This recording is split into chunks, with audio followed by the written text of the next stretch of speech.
Assalamualaikum, saya Leli Nisfi dari kelompok 8 ingin menjelaskan tentang pengertian dari manajemen. Manajemen berasal dari bahasa Inggris yang berasal dari kata dasar manage.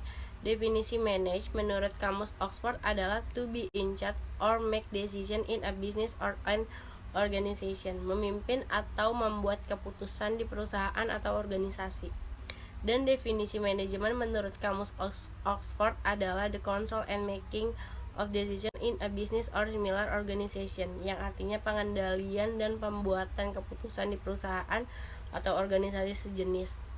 Pengertian manajemen menurut para ahli, menurut Kamus Besar Bahasa Indonesia, manajemen adalah penggunaan sumber daya secara efektif untuk mencapai sasaran, atau pimpinan yang bertanggung jawab atas jalannya perusahaan dan organisasi. Pengertian manajemen menurut Oxford adalah the process of dealing with or controlling people or things, proses berurusan dengan atau mengendalikan orang atau benda. Menurut Mary Parker Follett, manajemen adalah suatu seni, karena untuk melakukan suatu pekerjaan melalui orang lain dibutuhkan keterampilan khusus.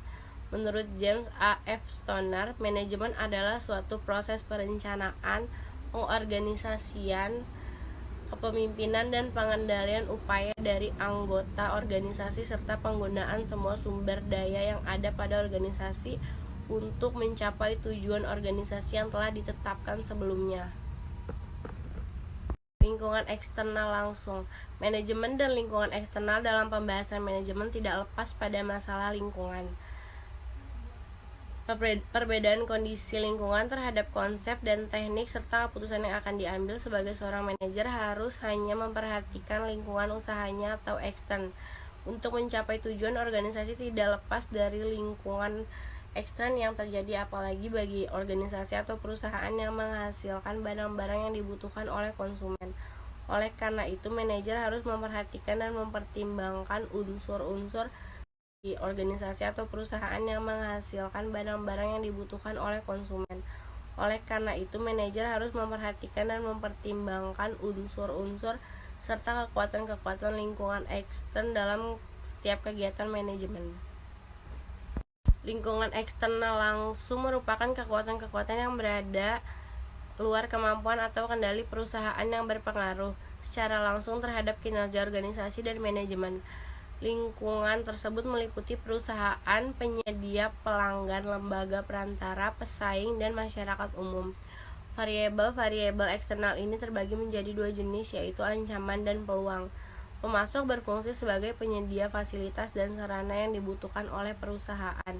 Manajemen perlu menjalin kerjasama yang baik dengan pemasok untuk menjamin bahwa proses dan kegiatan perusahaan dapat berjalan dengan baik dan lancar. Pelanggan atau konsumen memiliki kebutuhan dan keinginan yang berbeda-beda. Perbedaan itu disebabkan karena mereka memiliki latar belakang budaya, ekonomi, dan pendidikan yang berbeda. Oleh karena itu, manajemen perlu mengamati setiap perubahan perilaku dari konsumennya. Assalamualaikum warahmatullahi wabarakatuh. Perkenalkan, nama saya Muhammad Farhan Saifullah.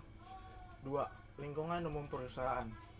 Lingkungan umum merupakan langsung yang berpengaruh secara tidak langsung terhadap kinerja organisasi. Hampir semua organisasi dipengaruhi oleh lingkungan tersebut. Komponen-komponen dari lingkungan umum tersebut meliputi demografi, ekonomi, alam, teknologi, politik, dan budaya. Demografi yaitu isu-isu penting yang perlu diamati oleh manajemen dalam lingkungan demografi. Itu antara lain adalah perubahan tentang struktur umur penduduk, permasalahan jenis kelamin, ras, peluang kerja, dan pengangguran, serta masalah-masalah yang menyangkut urbanisasi. Ekonomi yaitu lingkungan ekonomi yang mempengaruhi prestasi kerja dari suatu organisasi, meliputi tingkat pertumbuhan ekonomi, tingkat pendapatan masyarakat, perubahan selera, dan pengeluaran konsumen yang diakibatkan dari perubahan pendapatan. 3. Lingkungan internal perusahaan. Lingkungan internal perusahaan adalah kekuatan-kekuatan yang berada di dalam perusahaan dan masih dapat dikontrol oleh perusahaan. Lingkungan internal berpengaruh dalam kompetensi atau kinerja sebuah perusahaan. Kekuatan-kekuatan yang terdapat di dalam perusahaan meliputi: 1. Pekerja atau karyawan. Karyawan merupakan salah satu sumber daya dan sekaligus input yang berharga yang dimiliki oleh pekerja, dan manajer memiliki kepentingan-kepentingan tersendiri. Para pekerja menginginkan adanya imbalan berupa upah dan gaji yang layak dari hasil kerja mereka. Sementara manajer menginginkan adanya kinerja yang tinggi yang ditunjukkan oleh besarnya omset, penjualan, dan laba. 2. Dewan Komisaris. Untuk ukuran organisasi atau perusahaan besar secara semacam PT biasanya terdiri dari beberapa dan bahkan ribuan yang terlibat di dalamnya. Keterlibatan orang-orang tersebut biasa kita sebut sebagai pemegang saham. Oleh karena itu, Dewan Komisaris diperlukan untuk mewakili kepentingan para pemegang saham. Dewan Komisaris akan selalu memantau kegiatan dan memastikan kegiatan akan berjalan mencapai tujuan. Kependudukan Dewan Komisaris di dalam perusahaan adalah independen terhadap manajemen. 3. Pemegang saham. Para pemegang saham memiliki kepentingan dan tanggung jawab tertentu terhadap perusahaan. Tanggung jawab tersebut didasarkan pada seberapa besar sumbangan atau saham mereka terhadap perusahaan. Hubungan lingkungan dan organisasi. Untuk dapat melihat bentuk pengaruh lingkungan terhadap organisasi manajemen, di sini akan dikemukakan satu model yang diperkenalkan oleh James dan Son. Dalam model ini, Son membagi dua dimensi utama yang digunakan, yaitu 1. Tingkat perubahan. 2. Tingkat homogenitas. Tingkat perubahan akan melihat sejauh mana stabilitas suatu lingkungan yang diukur dengan skala tingkat perusahaan stabil dan perubahan dinamis. Beberapa strategi yang dapat diambil dalam rangka menghadapi perubahan lingkungan dan ketidakpastian itu dapat dilakukan dengan berbagai cara. Antara lain, pertama, melakukan penyesuaian terhadap perubahan lingkungan. Tindakan ini dilakukan manakala kekuatan lingkungan tidak dapat dirubah. Organisasi dapat dirubah.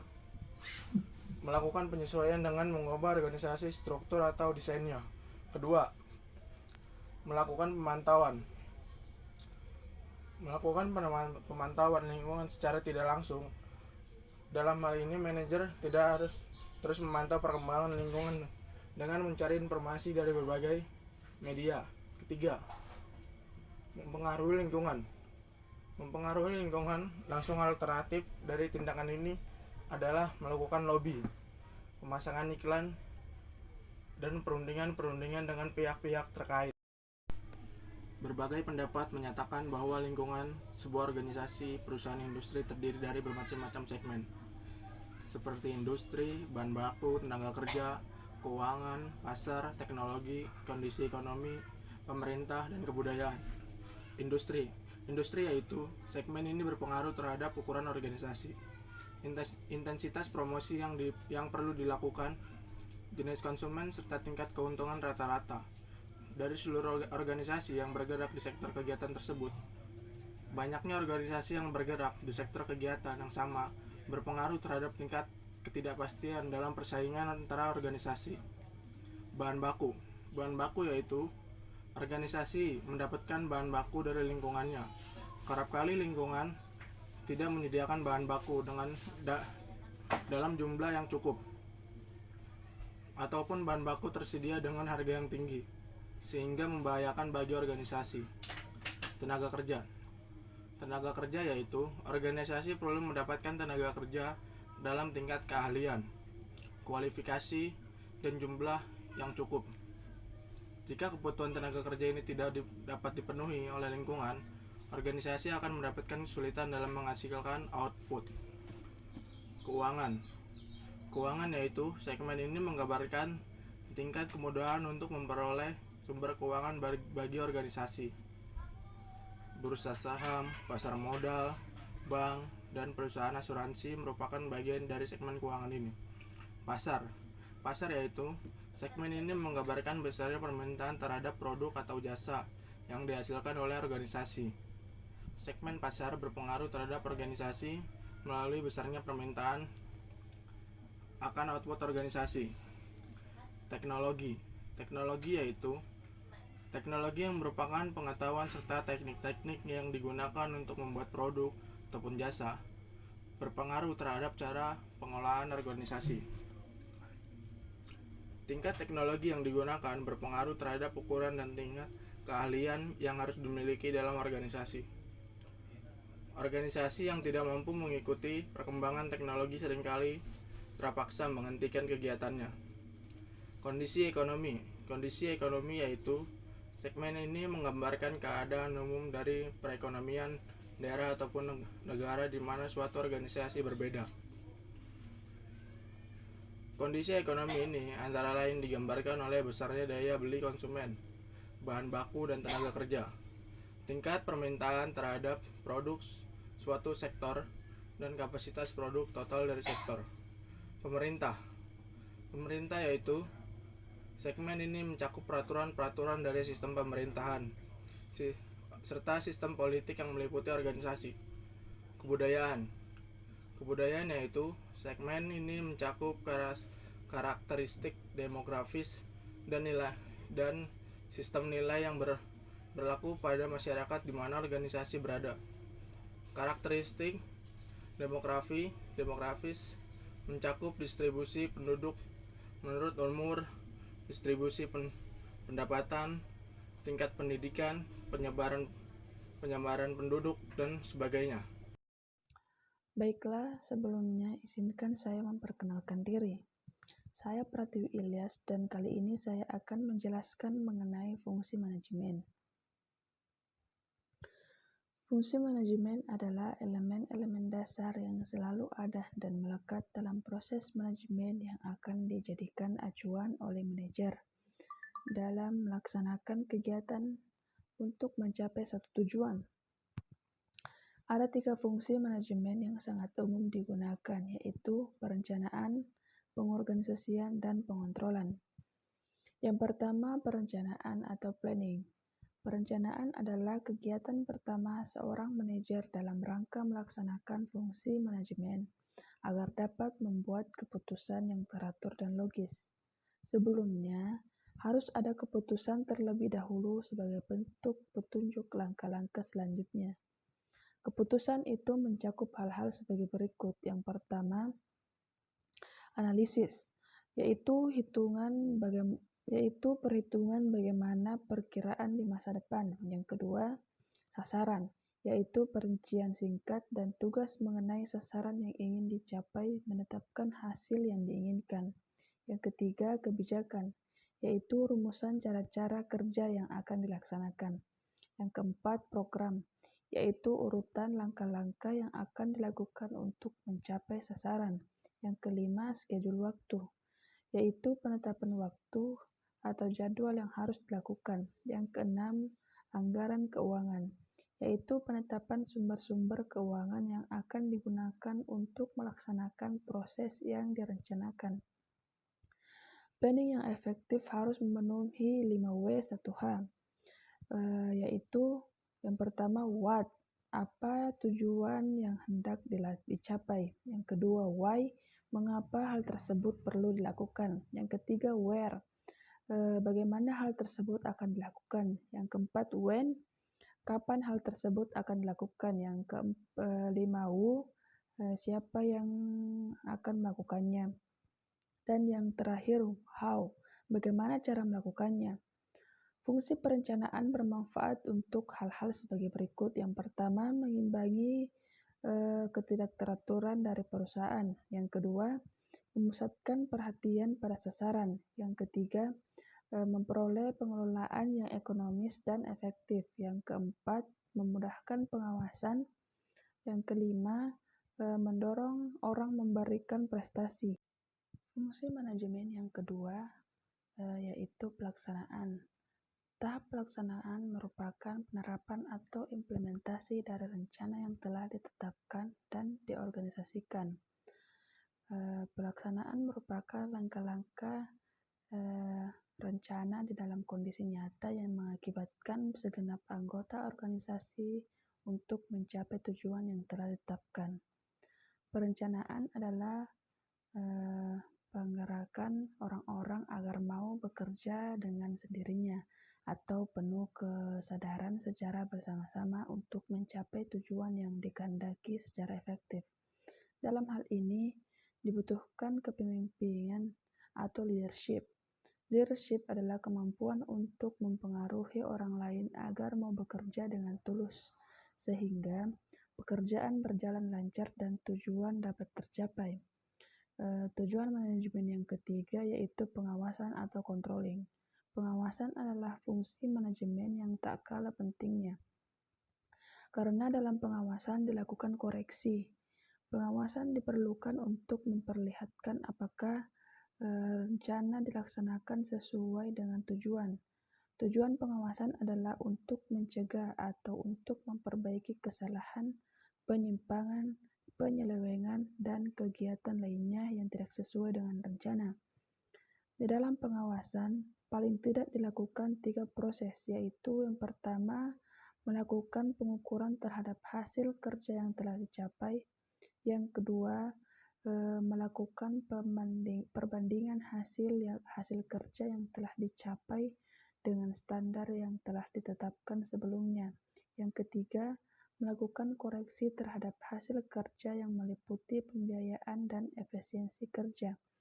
Sekian dari saya, terima kasih. Proses manajemen. Proses manajemen didefinisikan sebagai aktivitas-aktivitas perencanaan formulasi terinci untuk mencapai suatu tujuan akhir tertentu adalah aktivitas manajemen yang disebut perencanaan. Oleh karenanya, perencanaan mensyaratkan penetapan tujuan dan identifikasi metode untuk mencapai tujuan tersebut. Pengandalian. Perencanaan hanyalah setengah dari pertempuran. Setelah suatu rencana dibuat, rencana tersebut harus diimplementasikan dan manajer serta pekerja harus memonitor pelaksanaannya untuk memastikan rencana tersebut berjalan sebagaimana mestinya. Aktivitas manajerial untuk memonitor pelaksanaan rencana dan melakukan tindakan koreksi sesuai kebutuhan disebut kebutuhan. Pengambilan keputusan. Proses pemilihan antara berbagai alternatif disebut dengan proses pengambilan keputusan. Fungsi manajerial ini merupakan jalinan antara perencanaan dan pengendalian. Manajer harus memilih di antara beberapa tujuan dan metode untuk melaksanakan tujuan yang dipilih. Hanya satu dari beberapa rencana yang dapat dipilih. Komentar serupa dapat dibuat berkenaan dengan fungsi pengendalian. Faktor lingkungan yang secara tidak langsung berpengaruh terhadap manajemen. Lingkungan organisasi adalah sebuah elemen di dalam maupun di luar organisasi yang dapat mempengaruhi sebagian atau keseluruhan suatu organisasi. Terdapat 2 jenis klarifikasi lingkungan, yakni lingkungan internal dan lingkungan eksternal. Lingkungan internal yang berpengaruh langsung dalam organisasi meliputi karyawan atau pegawai organisasi dalam serta pimpinan manajer. Lingkungan eksternal dibagi 2, yaitu berpengaruh langsung dan tidak langsung. Contoh lingkungan eksternal yang berpengaruh langsung adalah organisasi pesaing, pemasok komunitas lokal, konsumer, NGO, dan lainnya. Sedangkan untuk contoh lingkungan eksternal yang tidak berpengaruh langsung adalah kondisi politik, ekonomi, dan sosial. Lingkungan secara umum yang harus dianalisis kekuatannya oleh manajer karena mempengaruhi pembuat keputusan perencanaan adalah kekuatan teknologi, ekonomi, demografi, sosial, budaya, serta politik dan hukum. Kekuatan teknologi adalah kombinasi dari kemampuan dan peralatan yang digunakan manajer dalam desain, produksi, dan distribusi barang dan jasa. Perubahan teknologi informasi juga mempengaruhi kerja alami organisasi termasuk kerja manajer di dalamnya. Kekuatan ekonomi mempengaruhi kebaikan dari suatu negara, termasuk suku bunga inflasi, pengangguran, dan pertumbuhan ekonomi. Kekuatan ekonomi memberikan banyak peluang serta hambatan untuk manajer dan memberikan perubahan bagi seluruh organisasi. Kekuatan demografis adalah hasil dari perubahan sikap karakteristik dari populasi seperti umur, jenis kelamin, etnis, ras, orientasi seksual, dan kelas sosial. Perubahan ini menyarankan organisasi untuk menemukan cara untuk memotivasi dan memanfaatkan kemampuan dan pengetahuan pegawai. Kekuatan politik dan hukum adalah hasil dari perubahan dalam hukum dan regulasi seperti deregulasi industri, privatisasi organisasi, dan peningkatan tekanan dalam perlindungan lingkungan. Dari sini, manajer mengambil keuntungan dan kesempatan yang diciptakan dari perubahan politik, ekonomi, dan hukum secara global sebagai tantangan utama. Kekuatan sosial adalah tekanan yang berasal dari struktur sosial dalam masyarakat di suatu negara.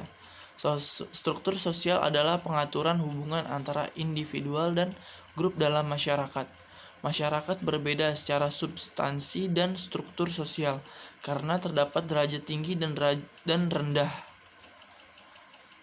Karena berbagai kekuatan dalam lingkungan umum tersebut, manajer individual dan organisasi harus responsif dalam perubahan dan perbedaan di antara struktur sosial dan budaya nasional dalam semua negara di mana mereka beroperasi. Terima kasih.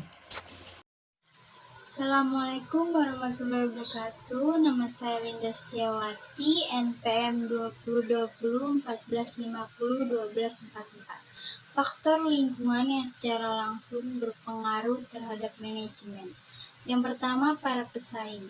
Dengan pemahaman akan lingkungan persaingan yang dihadapi, organisasi dapat mengetahui posisi persaingannya sehingga mampu mengoptimalkan operasinya. Yang kedua, langganan. Langganan perusahaan dapat berupa lembaga studi sekolah, kantor pemerintah, atau langganan perseorangan dalam situasi persaingan yang ketat. Melalui kepuasan keinginan pelangganlah, perusahaan dapat menjaga kelangsungan hidup berkembang dan mendapatkan keuntungan. Yang ketiga, penyedia. Setiap organisasi sangat tergantung dari sumber untuk memenuhi kebutuhan bahan baku, bahan pembantu, energi, dan peralatan yang digunakan untuk proses produksi. Yang keempat, lembaga-lembaga keuangan. Organisasi tergantung pada bermacam-macam lembaga keuangan seperti bank, perusahaan asuransi, termasuk pasar modal untuk menjaga dan memperluas kegiatannya. Yang kelima, pasar tenaga kerja. Organisasi memerlukan karyawan dengan bermacam-macam keterampilan, kemampuan, dan pengalaman. Kemampuan menarik dan mempertahankan karyawan yang cakap merupakan persyaratan bagi perusahaan yang sukses. Yang keenam, perwakilan pemerintah. Perwakilan pemerintah ini biasanya menetapkan peraturan, prosedur perizinan, dan pembatasan lain untuk melindungi masyarakat. Implementasi sistem manajemen lingkungan diantaranya 1. Peningkatan kepatuhan, 2. Pencegahan polusi, 3. Konservasi sumber daya, 4. Pelanggan baru atau pasar, 5. Peningkatan efisiensi atau mengurangi biaya, 6. Peningkatan semangat kerja karyawan, 7. Peningkatan citra, 8. Meningkatkan keunggulan kompetitif dan mengurangi kecelakaan kerja. Studi kasus pengaruh lingkungan dalam organisasi, contohnya pada PT Kantor Pos Indonesia. Dulu, kantor pos merupakan primadona dalam urusan pengiriman surat dan dokumen. Namun, seiring berjalannya waktu dan perkembangan teknologi yang berkembang sangat pesat, kantor pos mulai terlupakan karena telah muncul berbagai alat berteknologi tinggi yang dapat mempermudah masyarakat untuk mengirim surat ataupun dokumen dengan melalui email, smartphone, dan berbagai sosial media yang menawarkan banyak kemudahan, efektivitas, dan efisiensi yang dapat dicapai dalam pengiriman surat.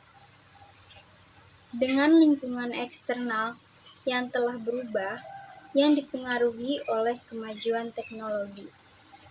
Stakeholder yang berperan dalam kantor pos mengambil suatu kebijakan atau langkah yang dibuat agar kantor pos tidak mati begitu saja dan dapat kembali menjadi pilihan masyarakat. Langkah tersebut adalah dengan menciptakan kemudahan melakukan berbagai pembayaran berbagai tagihan, pengiriman paket, pengiriman uang, dan lain sebagainya, yang dapat dilakukan hanya di satu tempat, yaitu kantor pos. Di sini kita dapat melihat bahwa lingkungan mendorong terjadinya suatu perubahan dalam organisasi, di mana perubahan yang terjadi tersebut mendukung organisasi untuk bergerak maju dan mendesak terbentuknya terobosan baru yang dapat mencegah suatu organisasi berhenti karena ketidakmampuan untuk menyesuaikan diri dengan perubahan lingkungan yang semakin hari semakin pesat. Dengan munculnya berbagai teknologi yang mempermudah pekerjaan masyarakat. Lingkungan yang mempengaruhi kegiatan manajemen, lingkungan eksternal dan jenisnya. Sebagai seorang manajer harus memperhatikan lingkungan usahanya dan eksternal.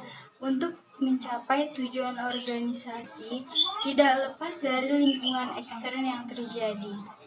Apalagi bagi organisasi atau perusahaan yang menghasilkan barang-barang yang dibutuhkan oleh konsumen.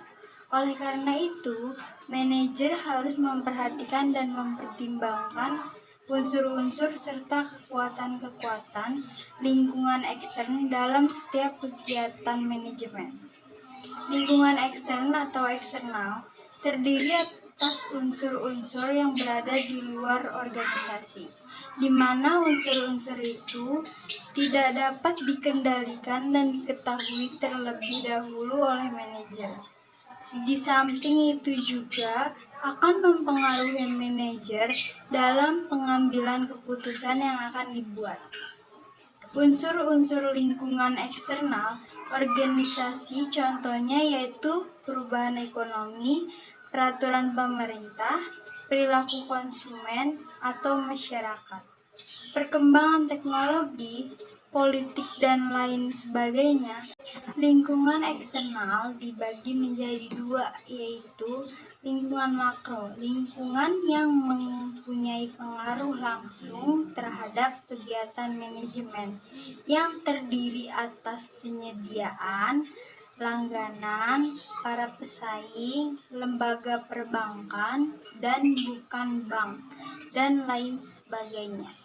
Yang kedua, lingkungan makro, lingkungan yang mempunyai pengaruh tidak langsung seperti kondisi perekonomian, perubahan teknologi, politik, sosial, dan lain sebagainya.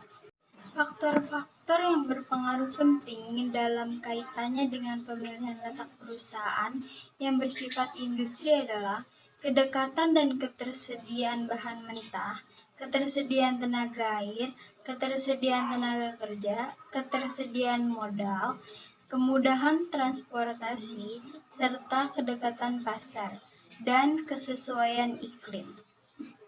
Cara membedakan lingkungan alam dan lingkungan organisasi. Lingkungan alam dan lingkungan organisasi saling berhubungan. Oleh karena itu, manajer juga perlu memperhatikan lingkungan organisasi dan lingkungan alam. karena keduanya berkaitan satu sama lain, baik langsung maupun tidak langsung. Dahulu, manajemen suatu organisasi sedikit sekali menaruh perhatian pada lingkungan organisasi dan lingkungan alam. Hal itu karena mereka menganggap sumber daya alam tidak akan pernah habis. Itulah sebabnya mereka mendapat tekanan dari kelompok-kelompok luar agar lebih memperhatikan dampak operasionalnya terhadap lingkungan alam.